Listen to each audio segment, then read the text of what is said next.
Finaritra riavana dia ny mahitatsika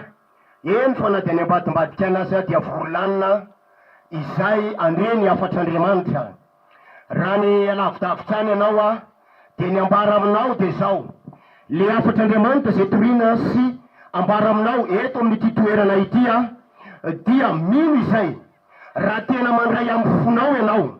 fa tsy ho diso fitahina ianao. Satria zao maro ny toerana ety amin'ny faritra Itosy, ety amin'ity toerana ity, kanefa ny tanànan'Ambomanosy tompoko no nampandrosoan'Andriamanitra sy nandefasan'Andriamanitra mpitory ny filazantsara, satria fantatray fa Andriamanitra le fiandohan'ny fatokinay sady tsy nisy nanenenanay, ny fiantsosy ny nanekenay le antson'Andriamanitra dia izy koa ny tany asany sady anamarina amin'ny teniny amin'ny afatra zay toriana sy ambara aminao amin'ity toerana ity. Tanàna sambatra, tokatrano sambatra, isambatan'olona izay tokony andray ny anjara voatahiry tsara ho anao amin'ity andron'ity. Raha mety ka manaiky ianao ary raha mitsotra amin'ny Jesosy dia ho hitanao fa izao Jesosy efa vonona fa ianao sisa ny andrasana. Noho izany azy ovakiko aminao ny tenin'Andriamanitra izay mirakitra toy izao ao amin'ny Mpanjaka 2:20 dia ny 14 no entintsika mamaky anazy mivaky toy izao zany amin'ny anaran'i Jesosy. Ary raha tsy mbola tafavoakan'ny tanàna afovoany Isaia dia tonga tamin'ny tenin'i Jehova nanao hoe: miverena ka lazao amin'ny Ezekia mpanjaka mpanapaka ny oloko hoe izao ny lazain'i Jehova Andriamanitra Davida renao: efa henoko ny fitarainanao ary efa hitako ny ranomasonao. Indro ahasitrana anao aho raha afaka pitso dia hiakatra ao an-tranon'i Jehova ianao, ary apiko 15 taona ny andronao sady hamonjy anao sy ity tanàna ity eo ampanjakan'ny Asiria aho, ary sy hiaro ity tanàna ity aho hiaro ity tanàna ity aho noho ny amin'ny tenako sy Davida mpanompoko. Izay tenin'Andriamanitra zay ry havana no vakina sy ambara aminao amin'ity andron'ity. Ny zavatra lazain'Andriamanitra eto ry havana dia zao: ny mpanjaka Ezekia dia amin'ny mampanjaka azy eo amin'ny tanàna masina sady mpanompon'Andriamanitra izay voafidin'Andriamanitra raha teo anapaka eo amin'ny vahoaka sy ny tanàna sy ny firenena sy eo amin'ny olona. Dia ny zavatra mampagaga dia ity: na inona fifanekena izay nataon'Andriamanitra tamin'ny olona hatrany am-poalohany fa tsy maintsy misy vidiny alohany amin'ny fanomponan'Andriamanitra. Andriamanitra aloha mariana aminao eto fa Andriamanitra dia marina amin'ny teniny, tsy manatsoaka ny fifanekena izy fa zay nolazain'Andriamanitra dia misy tombo-kase ka sady tsy hainy sitrapony ho vaina na andangaina fa marina amin'izay nambarana sy nylazai sy miteneniny eo aminao Andriamanitra rehefa hiresaka sy anambara ary te hita ny fiainanao manokana izy. Zavatra mampagaga dia izao: Andriamanitra tsy mba niova amin'ny teniny fa ny olona rehefa lasa lavitra, rehefa mandeha lavitra dia lasa manadinodino ka ataon'ny olona ry havako fa tahaky ny fisainana, tahaky ny fieritseretana dia ho tahaky zany koa ny fisainan'Andriamanitra eo amin'ny fiainana. Fa tsy mba toy izany Andriamanitra fa ny mampagaga dia zao: ny fiovan'ny olona amin'ny lalakalehany, amin'ny soro-dalana, amin'ny fitsipika izay omen'Andriamanitra azy mba ho tonga amin'ny fitahina izy ka mivadika le olona dia ho diso fitahina izy. Ao amin'ny Samuela 1 dia milaza Andriamanitra tamin'ny Ely manao hoe: indro efa nambarako tokoa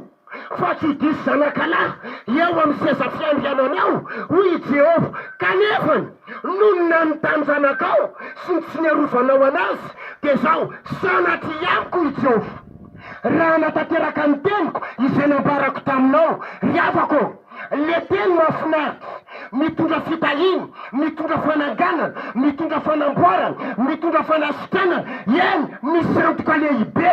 de lasa tsy misy antoka lehibe ndray amin'ny farany satria zao raha matotry am'izay nambaranao ianao tamin'Andriamanitra tamin'ny resaka sy tamin'ny fifanekenao hatrany am-poalohany dia Andriamanitra riavana de zao a mitany teniny zay ambarany aminao izy, mitatrina aminao de zao ny toetra matotry amin'ny tenin'Andriamanitra, ny toetra matotry amin'ny afatr'Andriamanitra. Raha raisitsika ny tantarany Ezekia, ity lehilahy ity de lehilahy nanana izy azy satria raha amin'izao fotoana izao dia ny toerana misy azy dia président repoblika, kanefa Andriamanitra tsy mijery fambonen'ny olona fa hoy izy milaza manao hoe izay manome voninahitra nomeko voninahitra fa zay manamavoa dia izy no afa-baraka. Noho izany havana nisy fahadisoana tamin'ny fitsipika Andriamanitra izay nidikany lehilahy ty ka de tezitra tamin'ny Andriamanitra, nandefa retina Andriamanitra namely ity lehilahy ity. Riavako raha raisina tokoa eo amin'ny fiainana dia misy aretina masony olona, misy fanaintainana masony olona. Ny olona mety ametsiny an'Andriamanitra fa raha mety mahay mandiny tena kely ny olona avaizany le tsy mifosotra izay mitondra fahalimbana, mitondra fampitehana, faravana, ara-pahasalamana ka mety ho lasa mijetilisa izy fa naram-mba mivavaka sy matoky an'Andriamanitra ihany. Dia aoko ho fantatrao fa nisy drafitr'Andriamanitra ny elanao, nisy planin'Andriamanitra izay efa nidikainao ka dia tsy azonao, ny anjara fitahiny izay voatokan'Andriamanitra teo amin'ny fiainanao. Ary tamin'izany Ezekia riavana dia tonga tao atokantranony ny mpaminany Isaia zany.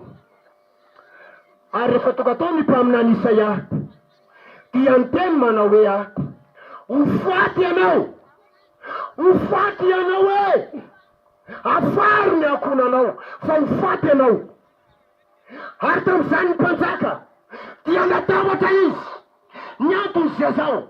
tsy isy fanelana rehefa Andriamanitra miteny ao amin'ny Baiboly fa ho faty ny olona dia tsy le ara-pana faniara-nofo dia ny fahafatesana faharoa izany ary ny fahadisobana tenana fahaverezana mandrakizay izay tafasaraka amin'Andriamanitra sy ny fahatsarany ary voninahitra tsapany ty lehilahy ty zany satria mpanompon'Andriamanitra izy, ho very izy, nitomany izy, nikokokarindrina ary nanao an-dranomasy be, nitarainy, nibebaka mba hiveren'ny fitahin'Andriamanitra dia ny fahasalamana, ny fahombiazana, ny fanasitrana eo amin'ny fanomponan'Andriamanitra ary mbola ho toetra matoky indray amin'ny fanomponan'ny tompo eo amin'ny fanjakana. Ary tamin'izany dia raha tsy mbola tafavoaka ny kanja fiambianana Isaia mpaminany dia hoy fanahy masina taminy. Ory Isaia, miverena ao amin'ny lapan'ny mpanjaka ianao fa efa hitako ny fanetrenteny, efa hitako ny fibebahany, efa hitako ny ranomasiny dia asitranazy ary apiko 10 taona ny andro iainana. Riavako mety maso ihany ny fikelezana amin'ny olona, ahitana fanasitrana, ahitana fombiazana, hijanona ny fanaintainana sy ny fangiriforenana fa ny zavatra rehetra ao amin'Andriamanitra mibaly samy matsara indrindra, ao amin'ny Jesosy ny fanafody tsara indrindra. Mamela ny heliko rehetra izy, manasitrana ny aretinao rehetra izy, manavitra anao tsoany an-dafaka izy. O androany izay mandeha izao fitoriana filazany tsara izao, manasitrana Jesosy, manafaka Jesosy, inona ny fanaintainana na ny amin'ny troka na ny amin'ny taolana eny hatramin'ny kansera azy, Jesosy mahay zavatra rehetra tompoko. Ndray andro riavako dia misy vehivavy zay nampiantso anay ary ity vehivavy ty dia niorona omby asy nandrito ny volana maro, nandeha nampandrona tany amin'ny toerana maro. Ary rehefa nampiantso anay ty vehivavy ty satria zao tsy nisy fanasitranana fa dia narenina ny latsofiny ty vehivavy ty ary tsy zakany fa manaintainana azy ka mampatonga azy na dia mijoro sy mandehaza dia mitongilana izy. Ary rehefa tonga tao zay torina ny toroteny fibebahana, torina ny toroteny fanasitranana, nasiana ny bebaka le olona dia natao ny vavaka teny eo andry havana, teny eo de osy izy le revehivavy matsanay ny zavatra mipoka ozy izy tao anatin'ny sofoko ary eniko misy ohatry ny rivotra nandeha hatram'izao mito mandeha raha vehivavy satria marina amin'ny tenin'Andriamanitra. Tsy izay natao tamin'ny raha vehivavy ihany e, tsy izay natao tamin'ny sasany ihany. Androany raha manaiky anao ka mazoto ho tonga aminao isam-batanao ihany ko zany zavatra zany. Manaraka izany havana de ty ihany koa ambarako aminao ny fanampiana tompon'andry ainana dia lainga le tenenina manao hoe na sy ny dokotera Siroma dia io no mba hitazotazomany ainao, io no mba hitazotazomany ainao, misy rome, misy oxygène, jiry havana ambarany tenin'Andriamanitra androany ao amin'ny tantara faharoa toko faharoapolo ny 14 ka hatramin'ny fahaenina. Jehova tompony lanitra sy ny tany manam-pofinainy manan-kery sy manapaky amin'ny zavatra rehetra no miteny manao hoe ho apiko 10 taona ny andro iainany. Ny olombelona dia tsy mahay na dia ray sekondra azy. Hoy Jesosy manao hoe izy aminareo na dia mahay tahaka n'inona aza mahay manampy ny andro na dia tahaka ny singam-bolo akory aza tsy ry havako. Androany raha miaika anao, androany raha miaina anao andatsaka-po ny te ny afaka izay ambara sy torina aminao eto tanànana Ampomandroso ke tsy diso fitahina Ampomandroso ny vahoaka manomboka hatramin'ny kely indrindra manomboka hatramin'ny lehibe indrindra. Ke zao tinonina aminao ny fibebahana mba andraisanao ny fanasitranan'Andriamanitra satria ny fanasitranana dia ao arinany fibebahana. Zany hoe raha te ho sitany ianao mila misy vato esorina efitra mampisaraka aminao amin'Andriamanitra aloha fa rehefa mahay mibebaka tahaka ny ezekam-panjaka ianao ke zao ampidin'Andriamanitra aminao ny fanasitranana satria zao spesialite an'Andriamanitra izany. Noho izany raha riavana ke izay tenin'Andriamanitra foy nambara sy nitoriny teto amin'ity tanànana Ampomandroso ty zao dia ahafantaranao manao hoe ato raha mibebaka ianao, raha manolo tena ianao, miaiky ny fadisonao fa tsy manamary tena ianao dia zao Andriamanitra melanelika ao. Rehefa voavela elika ianao Andriamanitra nasitrana anao, rehefa sitrana ianao ampitombo ny andriananao Andriamanitra tsy olaninao amin'ny filana amin'izao tontolo zao fa hitohizanao manompo an'Andriamanitra indray amin'ny andro fiainanao rehetra. Noho izany ry havana aoka hiara hivavaka amiko ianao amin'ity andro anio ity, aoka hiara nandratra amin'ny fiotsikitsika fa eto Jesosy eto amin'ny tanànana Ampomandroso eto izy raha manaiky ianao raha mino anao androany